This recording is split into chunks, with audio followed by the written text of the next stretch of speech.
Драги мои, здраво! Добре дојдовте во уште едно издание на Слушај ваму. Слушалките моментално ќе ги тргнеме настрана, нема да ни требаат, нема да имаме аудио фајлови, а јас ќе се потрудам, иако за една недела ова ми е второ јавување, првото беше доста кратко во врска со Гоце Делчев, ама имав инспирација неколку пати. Не знам дали го гледате убаво, може би вака подобро. Ова ми е тајмер. Знаете зашо е ова? Тајмер. Ако ќе ставиш нешто да се готви во рерна и кога ќе дојде да направи, го ставам ја сега на да речам помалку од 20 минути. Не можам да се контролирам. Едно добро вечер, мене ми е 5 минути. Значи, имам околу 3-4 работи за кои би сакал да го кажам моето мислење во мојата видеоколумна, што ја правам за Република, Слушај ваму. Дали ќе се вратам нешто на пошироко за сега, стварно, ситуацијата е таква. Имено со финишот и крајот на ова, малце и ќе кажам уврска со мене. Да, јас сум во една голема и тешка борба, се е во ред, но борба е и се надевам дека ќе се изборам, мислам, како и за се, нема губење надеж и се со благодарност. Океј, да се вратиме на дневната политика која не држи фокус на оваа рамнина у овој свет. Драги мои пријатели и пријателки, можевте да забележите дека доста имаше на политичката сцена разни работи. Мене една вест ми се протна и ми ја нема скоро никаде.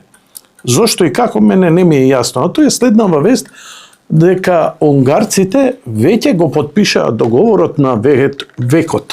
Доаѓаат 150 електрични автобуси за да не се туркаме во стари канти. Икарус. Малку да прозборам зборот два за Икарус. Икарус е унгарска компанија. Многу, не знам, совесни и несовесни работи. Читав како коментари на објавата на Facebook, те било вака, те било онака. Вака. Она е почеток на 20 век, направена компанија од Унгарија, приватна компанија, која за време на комунизмот станува државна, тогаш вработува понекогаш и 10.000 луѓе. Икарус автобусите ги има и низ целиот Балкан, вклучително и Македонија. Во меѓувреме кинезите настапуваат на цена, но сега Икарус произведува исклучиво електрични автобуси со кредитот од Унгарија и со ова најверојатно е направен некој добар дел, сигурно и добра цена, плюс тоа е многу поблиску за сервис за делови, транспортните трошоци, што секако ќе ги намали. И Икарус со своето огромно искуство, верувам дека и нашиве не се наивни, да земат од Икарус неквалитетни електрични автобуси. Не се. Нешто неквалитетно како електричен автобус не постои. Тоа е оксиморон. Автомобилите, знаеме кои не чинеа. Полски Фиат, Фичо, наспрема Стокец 1300. Кои беа коли, имаа појаки мотори, беа подобро направени. И имаше разлика, ама ќе кажеш, и ова било кола, и ова било кола. Кај електричните е малку поинаку, нема мотор. Има електромотори, има батерија. И нормално има гаранција, има и се. Но што не навлегувам у тоа? Што ме радува? 150 автобуси. Знаете ли што е тоа за градов? Бели дробови. Јас сум центарско дете, мене и здравието ми е упропастено меѓу останатото од загадувањето, од PM честичките. Па со децении во мојата емисија на телевизија се расправавме PM, загадување, автобуси, дизел чинел, дизел не чинел, сега овдека коментари дизел чинел. Ја велам, добре дошле електрични автобуси. 150 на број. Дали требало Лейланд, или требало Јутонг кинеските, или требало ова, или требало она. Мене не ми прави голема разлика. Теориите на заговор тешко ми поминуваат, затоа што демократијата дозволи отвореност и секој оној што ќе се огреши, после ќе мора у гепек да пребегува од државата или да одговара за своите дела, злодела и така натаму. Океј, значи, добре дојде за Икарус, електричните автобуси, автомобили. Што би сакал една Тесла. Пензионер, само да седнам и носиме на гиро у Солор. И дремеш, он те носи. Сега идемо у Бегишу на Прасиќи. Ме вози до Бегиш. Зборам за автономното возење. И покрај сите зврчки, Европа му дозволи на Елон Маск на своите Тесла автомобили потполно да го користи автономното возење од највисок степен, што значи возењето веќе уживање. Веќе не седиш со воланот да пазиш што седиш, уживаш во гледките, затоа што има некој кој подобро тоа го прави од тебе. Океј, втората работа за која сакав да кажам, започна сезонските работи. Сезонските работи македонците заминаа за Хрватска. Не многу за Хрватска. Да не се лажеме, не идат у Бугарија, не идат у Грција, но идат во Хрватска. Хрватска даде преку 10.000 дозволи дава во 24-та, 25-та, не 24-та, за 25-та и за 26-та дури и повеќе. Се претпоставува дека 15.000 македонци работат во Хрватска во летниот период. Заработувачката е сериозно добра. Еве, например, една понуда за готвач, пица мајстор, келнер, садомијач во периодот од 25.4. до 30.9.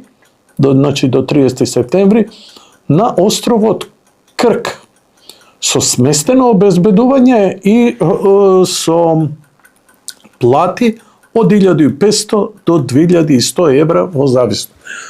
Да, тешка е работата. Да не се лажеме. Океј?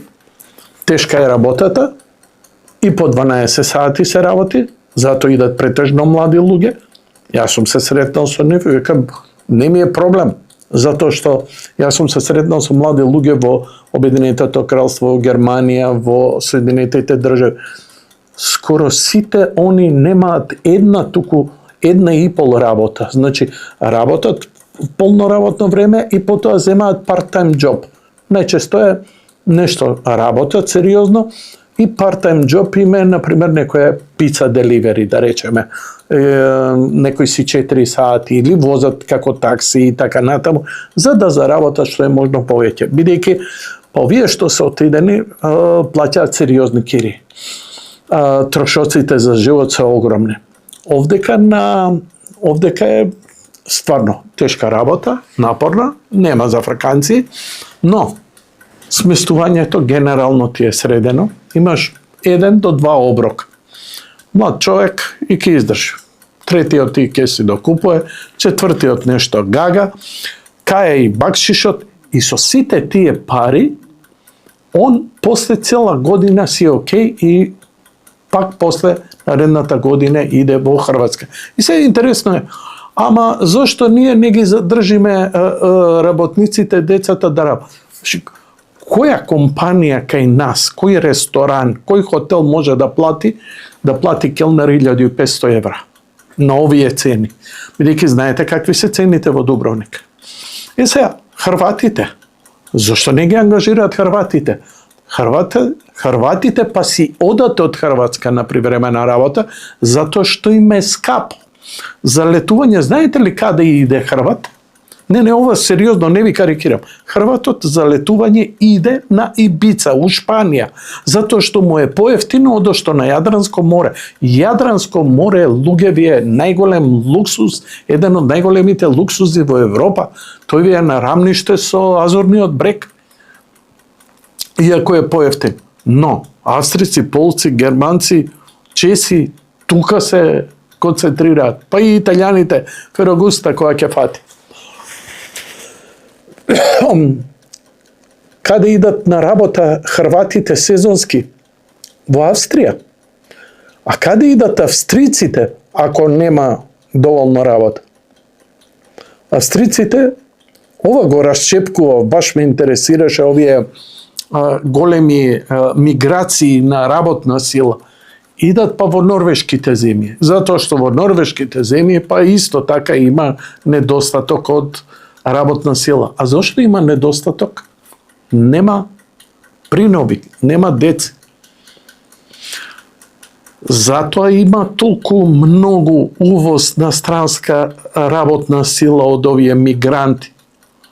Затоа што они се спремни за работа. Многумина ми вика, види во Македонија непалци дошле. Непалци се прекрасни луѓе. Не се ни радикални, нема насилство, вредни се, од сиромашна земја, живи среќни се во Македонија. Цените им одговараат и окей им е тука. И јас стварно немам проблем, сум се запознал. Ме служила девојка која од Непал со сопругата, скршивме 2 муабети. Мислам, различна цивилизација и култура. Зошто? Затоа што син ми си замина за Хрватска. Ама зошто замина за Хрватска? Повеќе пари. Па со тие пари ќе, не знам, ќе уплати за кола овде, ќе продолжи студирање, ќе купи кој, не знам што ти знам. Негови плани. И сега тоа у круг се врти и ја векам, добро, онда швеѓанките, пошто нема многу мажи, а многу ибниња горе, да дојдат овде во Македонија на еротски туризам, да им пружиме задоволства покрај Охридскиот брег. Знаете што, Хрватска има едно огромно приморје, кај што има 1 000 000 хотели, ние го имаме само еден Охрид. Не може Охрид и затоа, ако сакате некој да биде платен, мора цените да бидат скапи. Не можеш ти да седнеш насред плоштад у Охрид и да се буниш 180 денари кафето. Дечки, имаш у центарот на Охрид, имаш кафемат за 25 денари, 30 денари, кафенце ќе си земеш. Ама сендвичот бил, не ти го Тинекс, не ти го Рамстор среде центар, не тие сендвичарата малку подоле, има ефтино. Не можеш ти у ресторан у среде сезона да седнеш и да мериш, многу скапо било. Види, идење на одмор не е социјала, идење на одмор е луксус. Затоа луѓе идат во Грција, затоа што Грција има од луксус до социјала и така натаму. Ние уште го немаме тоа. Но, велам, нека име со среќа на нашиве, нека идат, нека се вратат, нека ги трошат тука парите. И тоа е нешто.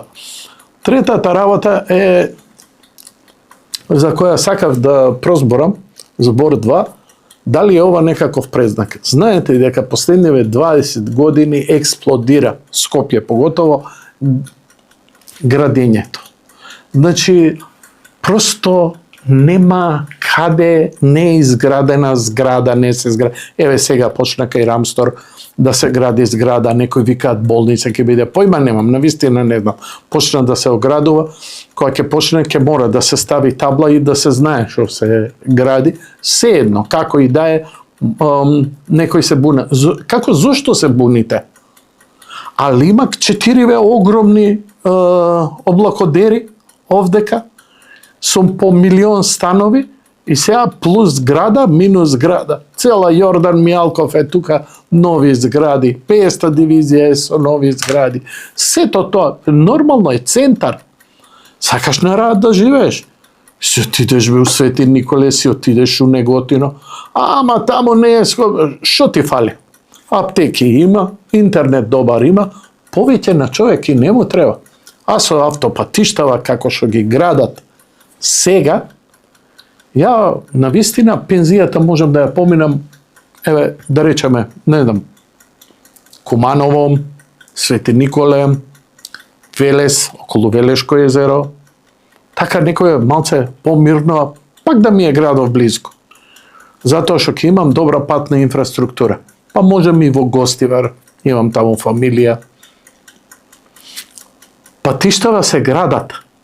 Штом се гради пратишта, инфраструктура, веќе е друга приказна, поинаку е патувањето. Па се ние имаме најава дека почеток на 27 година до крајот на годината поголемиот дел од автопатот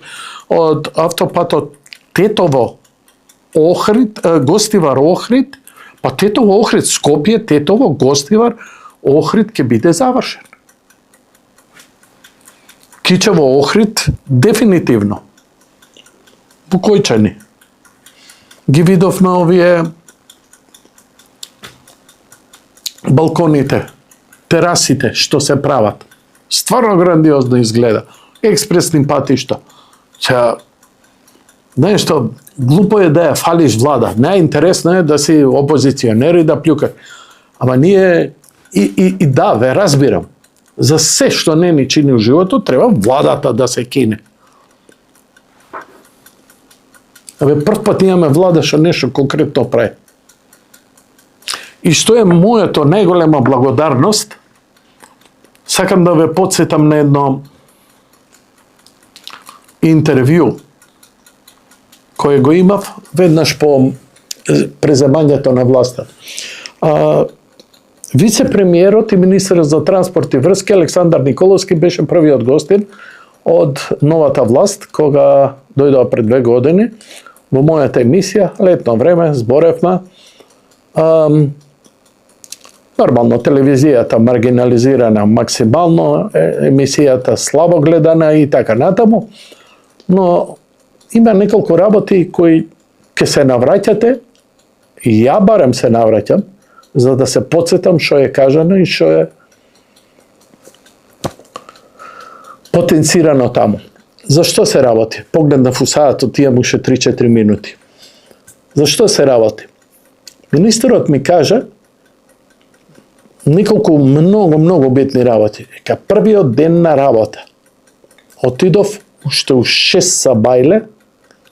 сабајле, ги земав книгите и прво што најдов неколку тешки криминали. Со моите луѓе собиравме материјалите за 3-4 дена на министерот Тошовски, му ги предадовме, кој ги однесе до јавното обвинителство, еклатантни криминали во јавното обвинителство, кои до ден денеска не се процесирани.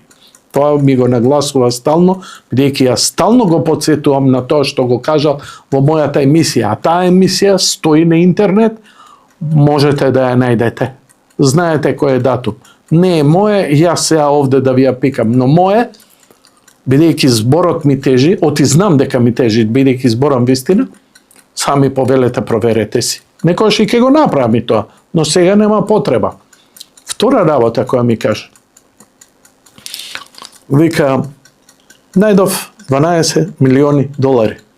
Како бе, викам, министре, најде Ацо, како е 12 милиони долари. Така, вика, отвори книгата, прв 12 милиони долари. Како бе, така се наоѓа 12 милиони долари у книги? Се смеевме малце, сепак е јади бурек.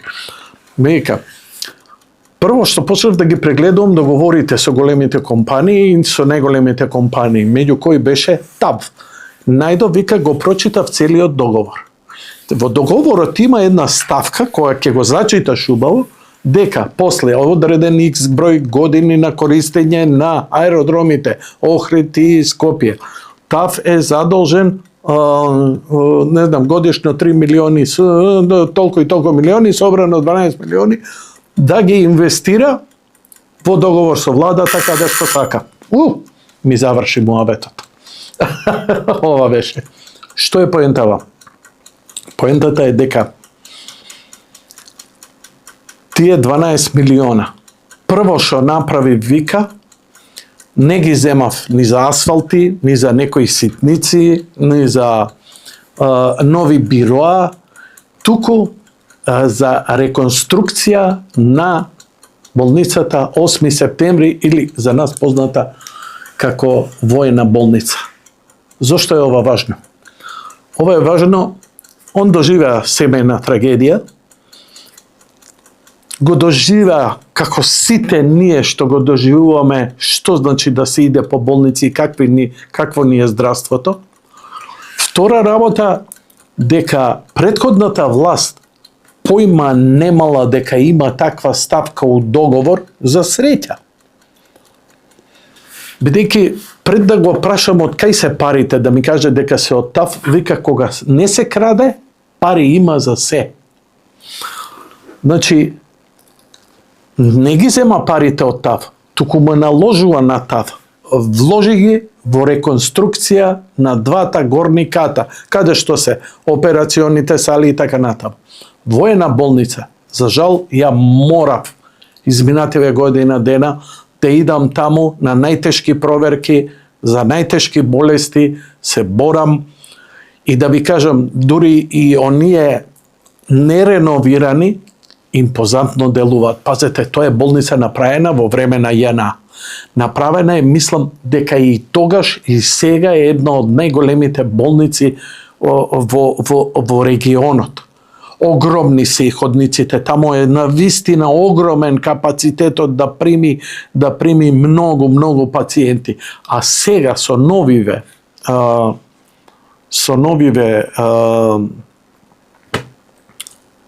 реконструирани операциони сали, интензивна нега, тоа делува навистина светски. И драго ми е и жалам што ќе морам да ги користам овие ресурси наредниве години, нема бегање, животниот век се продолжува, ама здравието е се покрепко. Така што човек се труди да го направи овој баланс, но наместо во издавање пасоши на светски вагабонти или давање пари на некоја непозната фирма за производство на електрични автомобили и полагање на камен темелники од тоа да не се мрдне, или договор со Бехтел и ЕНК кои не прават ни метро, а сега, што се вика, татко ми како ми викаше, седни да учиш додека не го испотиш газот на столицата. Така се натерани да работат, за да ги довршат проектите кои се подпишени од претходната влада и не пипнати. Овие ќе го завршат тоа. Затоа што го гледам, одам на патот Скопје Тетово Гостивар, Гостивар Кичево, Кичево Охрид, очигледно нека се случува. Да не зборам за експресните патишта во Централна Македонија, Битола, Прилеп и така натаму. Ја за ова нема да кажам браво влада, браво Александар, браво Христијан, ја ќе кажам за ова фала ви. Како сакате сватете го. Ја како татко, како човек, како иден дедо, сум благодарен за ова, затоа што сега има малку надеж, дека у малку нормалност ќе растат моите блиски и пријатели, и роднини, и најблиско семејство, затоа што ова сега што се прави е за многу децении напред. И на крај, надвор од целава рашомонијада, наречена политика. Прошлиот пат зборев за Гоце, така? Гоце, нели, наследниците на Гоце, не знам, сограѓаните на Гоце, земјаците на Гоце, да сме ги стаеле во уставот. А вие, бе, бугари, која ќе не ставите нас во уставот? Пази, не ставале во уставот, они не ставале никого, бидејќи нивниот устав е многу прогресивен и граѓански и не признава национален. Бре, мајката, па добро, признајте го, македонското малцинство има право да биде признаено за да може да се организира. Не можело. И ние збориме за мултиетничност, култура, толеранција. Знаеш што сме ние Македонија за вас? Васиона. Измислени. Но, еве ќе дадам еден радикален предлог. Жити се, немој да ме тепате и да фрлате со камења по мене. Ве молам. Ова е мојот предлог.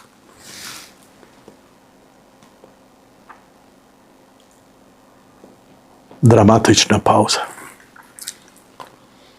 Проблемот е како ќе се викаме, што ќе се викаме и еднаш да се заврши. Вака. Гледам дека што и да смениме, име, знаме, грб, ништо нема да помогне. И бугари кои ќе ги смениме ќе дојдат албанци, и албанци кои ќе дојдат ќе бидат срби, и овие грци пак ќе си сакаме вака, сакаме онака. Грците се уште не се задоволни со ова решение за името. На страна што е меѓународен договор. Колку меѓународни договори се... Ова ќе ви кажам.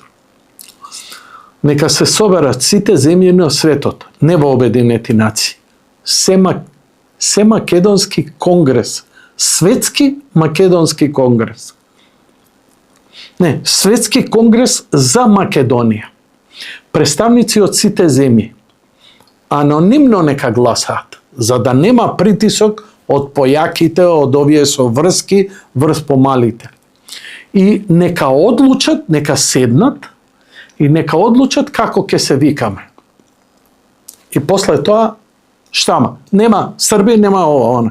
Ако сакаат, нека не прекрстат во Фичовци, Цитроеновци, нека не Билбили.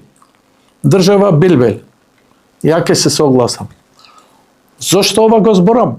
Затоа што сум убеден, затоа што историјата покажала дека не можат, дека се работи за апетит, за грабање на бренд. Имавме 2 балкански војни, токму за тоа. Али, драг свету, договори се, ние за мир во светот, секако ќе послушаме.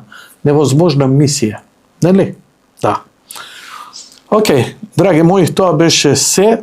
Успеав пак 27 минути.